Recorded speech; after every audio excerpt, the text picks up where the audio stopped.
दोस्तों एक बहुत ही इम्पोर्टेंट सर्कुलर आया है जीएसटी के अंदर जो हम इस वीडियो में डिस्कस करने वाले हैं।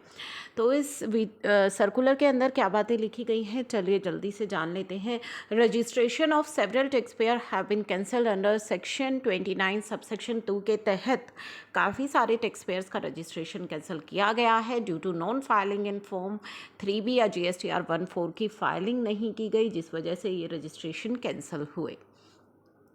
सेक्शन 29 सबसेक्शन 2 एम्पावर करता है, पावर देता है प्रॉपर ऑफिसर को कि वो किसी भी टैक्स पेयर का रजिस्ट्रेशन कैंसिल कर सकते हैं from such date including any retrospective date, यानी कि बैक डेट से भी आपका रजिस्ट्रेशन कैंसिल हो सकता है। Circular instructions are also issue की गई हैं इससे जुड़ी on account of failure to furnish return vide circular number जो कि आया था 9A।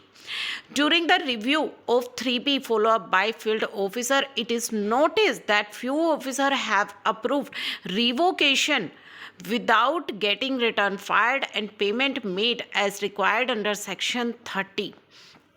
तो यहाँ पे फील्ड ऑफिसर्स के द्वारा देखा गया है कि GSTR 3B की फाइलिंग ना होते हुए भी कुछ रिवोकेशंस को अप्रूव कर दिया गया है।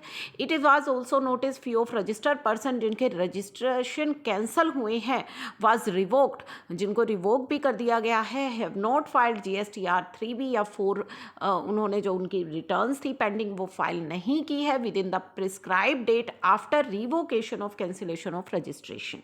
यानी कि रजिस्ट्रेशन तो उनका रिवोक हो गया है, लेकिन रिवोक होने के बावजूद भी इन्होंने अपनी रिटर्न फाइल नहीं की है जो कि उनको फाइल करनी होती है within 30 days from the date of order of revocation. More in case of revocation of retrospective cancellation, अगर बैक डेट से आपका रजिस्ट्रेशन कैंसिल हुआ है, पेमेंट्स आर नॉट मेड और return are not filed within the 30 days from order of revocation, in few cases officer did not exercise proper judgement so as to ensure the compliance of rule 23, this result in इंटरेटिव cancellation.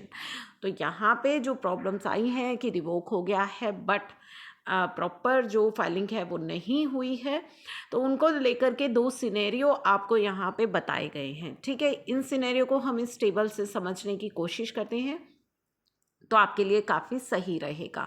Revocation scenario क्या है? Prospective cancellation. Prospective cancellation का meaning है कि आगे जो है समय पे आपके रजिस्ट्रेशन कैंसिल हुए हैं। फॉर एग्जांपल आपने GSTR 3B मई 21 तक की फ़ाइल की थी, यानी कि मई 2021 तक आपने अपनी GSTR 3B की फाइलिंग करी थी। ठीक है, आपका रजिस्ट्रेशन कैंसिल कर दिया गया 31 दिसंबर 2021 को, इसे बोलेंगे प्रोस्पेक्टिव कैंसिलेशन, यानी कि बाद में आपका रजिस्ट्रेशन कैंसिल हुआ।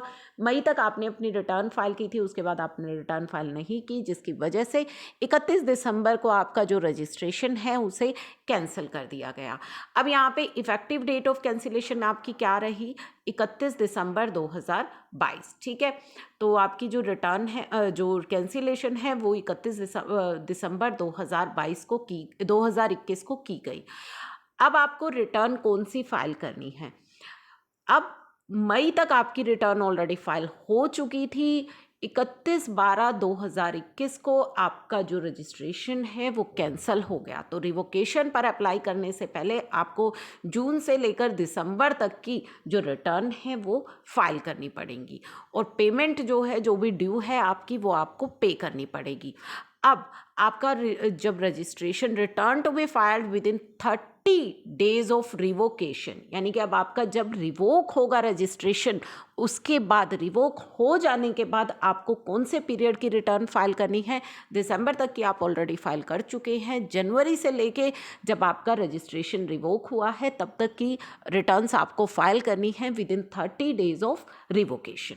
तो ये तो हमारा केस हुआ प्रोस्पेक्टिव कैंसिलेशन का। चलिए इसको एक और एग्जाम्पल इन्होंने दिया हुआ है कि मान लीजिए मई 21 तक की आपकी रिटर्न ऑलरेडी फाइल है, 21 दिसंबर 2021 को आपके पास कैंसिलेशन ऑर्डर आया और 21 दिसंबर 2021 को आपका जो रजिस्ट्रेशन है वो कैंसिल हो गया।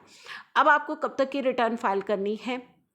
आपको फ़ाइल करनी है मई तक की ऑलरेडी फ़ाइल है, जून से नवंबर की, ठीक है, क्योंकि 21 दिसंबर को आपका रजिस्ट्रेशन कैंसिल हुआ है।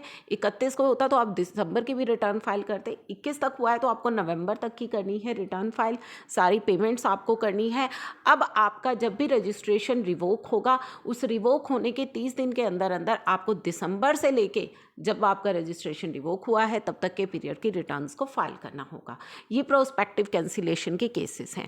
अब है रेट्रोस्पेक्टिव कैंसिलेशन, यानी कि बैक डेट से अगर आपका कैंसिलेशन हुआ है, मान लीजिए मई 21 तक की GSTR 3 भी आप ऑलरेडी फाइल कर चुके थे, 31 दिसंबर को आपका कैंसिलेशन ऑर्डर आया और आपकी इफेक्टिव डेट ऑफ कैंसिलेशन यानी कि आपका रजिस्ट्रेशन कब से कैंसिल किया जा रहा है, 31 मई 2021 से आपका रजिस्ट्रेशन कैंसिल किया जा रहा है। मई तक की रिटर्न्स आप ऑलरेडी फाइल कर चुके हैं, मई में आपका रजिस्ट्रेशन कैंसिल किया गया है, तो आपको अब जो भी रिटर्न फाइल करनी होंगी जब आपका रजिस्ट्रेशन रिवोक हो जाएगा तो जून से लेके रिवोकेशन के पीरियड तक की रिटर्न्स आपको 30 दिन में फाइल करनी है। सेम नेक्स्ट केस अगर हम देखें, मई 21 तक की आप रिटर्न फाइल कर चुके हैं, 31 दिसंबर को कैंसिलेशन ऑर्डर आया और उस कैंसिलेशन ऑर्डर में 30 सितंबर 2021 से आपका रजिस्ट्रेशन कैंसिल है।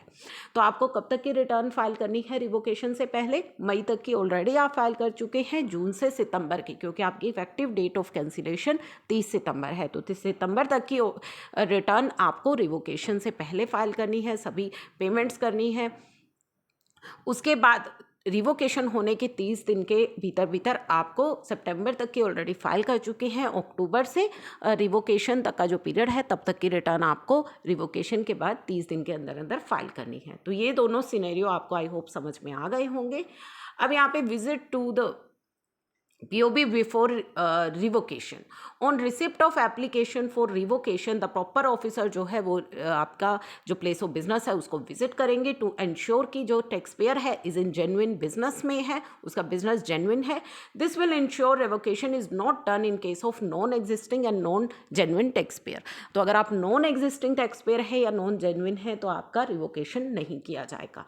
इन केस ऑफ प्रोस्पेक्टिव कैंसिलेशन, यानी कि अगर आपका आगे चल करके रजिस्ट्रेशन फॉर एग्जांपल मई तक की आप रिटर्न फाइल कर चुके हैं लेकिन आपका दिसंबर से रजिस्ट्रेशन कैंसिल हुआ है, प्रोस्पेक्टिव कैंसिलेशन हुई है, तो उस केस में क्या होगा? Payments, all the proper officer are directed to ensure all the payment which are due before an order of revocation is passed. ठीक है, तो आपकी पेमेंट्स जो है हो गई है। Return to be filed before passing order of revocation, proper officer shall ensure कि टैक्स पेयर ने till the date of cancellation अपनी रिटर्न फाइल कर दी है और पेमेंट्स कर दी है, जैसा कि अभी मैंने आपको टेबल में बताया है।